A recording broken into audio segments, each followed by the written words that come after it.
የጻድቁ የአባታችን የአቡነ አረጋዊ ታሪክ በአጭሩ። የአቡነ አረጋዊ ወዳጆች ይህን ቪዲዮ ሸር በማድረግ ለሁሉም የተዋሕዶ ልጅ ይደርስ ዘንድ አድርጉልኝ። አረጋዊ ማለት ያረጀ የሸመገለ አዋቂ ትልቅ ሰው እንደማለት ነው።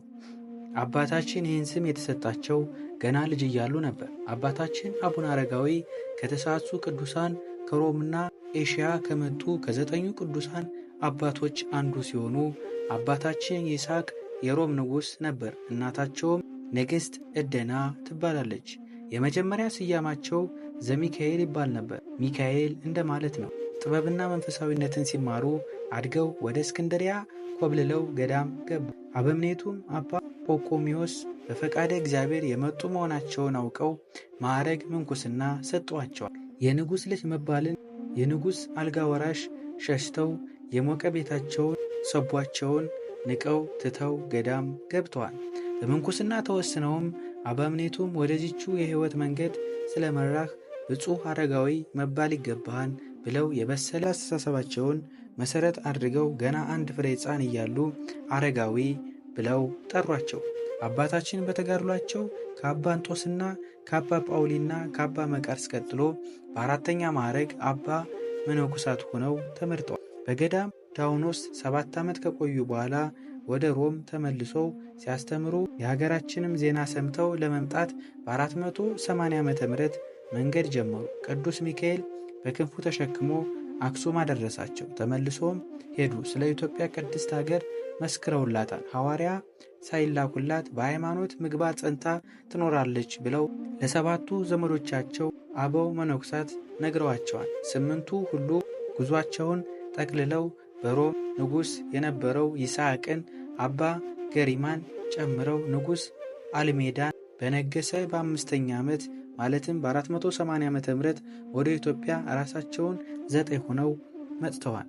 ለቅዱሳን መምጣት ዋነኛ ምክንያት ንጉሥ አልሜዳ ያነሳውን የምንንታዊ 2 ባህሪ ትምህርት በመቃወማቸው የደረሰባቸውን የነገሥታት ጫና ለመከላከል ሲሉ ነው። አባ አረጋዊ እናታቸው ቅድስት አድና ደቀ መዝሙራቸውን ማትያስን አስከትለው እግረ መንገዳቸውን እያስተማሩና ደውያንን እየፈወሱ ደብረ ዳሞ ደረሱ። ከእግረ ደብረ ሆነው አሁን ይህ ተራራ በምን ልወጣው እችላለሁ እያሉ ሲያወጡና ሲያወርዱ በንግግሩ ሐሰት የሌለበት አምላካችን በነቢዩ ዳዊት ላይ በመዝሙር 90ና 91 ከቁጥር 11 እስከ 16 ላይ በመንገዱ ሁሉ ይጠብቁ ዘንድ መላእክትንም ስላንተ ያዛቸዋን፣ እግርህም በድንጋይ እንዳትሰነካከል በእጆችህም ያነሷን፣ በተኩላ በእባብ ላይም ትጫማለህ፣ አንበሳውና ዘንዶውንም ትረግጣለህ እንዳለው የታዘዘው ዘንዶ መጡ። 60 ክንድ የሚያህል ጅራቱን ጠምጥመው ቅዱስ ሚካኤል ሰይፍ እሳት ይዞ እየጠበቃቸው ከተራራው አናት አድርሰዋቸዋል። ወዲያውኑም ሃሌሉያ ለአብ፣ ሃሌሉያ ለወልድ፣ ሃሌሉያ ለመንፈስ ቅዱስ ብለው አመስግነውታል። ቦታውንም ደብረ ሃሌሉያ ተብሏል። በዚህም ዕለት ግማሹ ህብስት በልተው ጠገቡ። ከዚያም በኋላ ግን ምድራዊ ህብስት አልተመገቡም ነበር። በሰንበተ ክርስቲያን ከቅዳሴ በኋላ ቅዱሳን መላእክት ህብስት ሰማያትን እያመጡላቸው ይመገባሉ እንጂ ኋላ ግን ዜና ጽድቃቸውን ሰምተው ከ6000 ያላነሱ ደቀ መዛሙርት ተሰብስበውላቸዋል።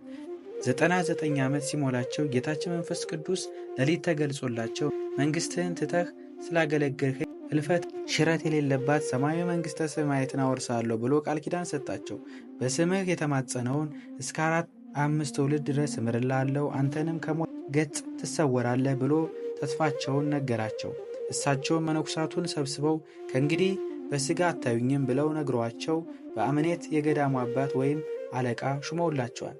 ጥቅምት 14 ቀን በዚህ በደብረ ዳሞ ተራራ በስተ ምስራቅ አቅጣጫ እንደ ሄኖክ እንደ ኤልያስ ተሰውረዋል ማለት ነው። በረከታቸው ቃል ኪዳናቸው እና አማላጅነታቸው ከሁላችን ከሕዝበ ክርስቲያኑ ጋር ለዘላለም ጠንቶ ይኑር፣ አሜን።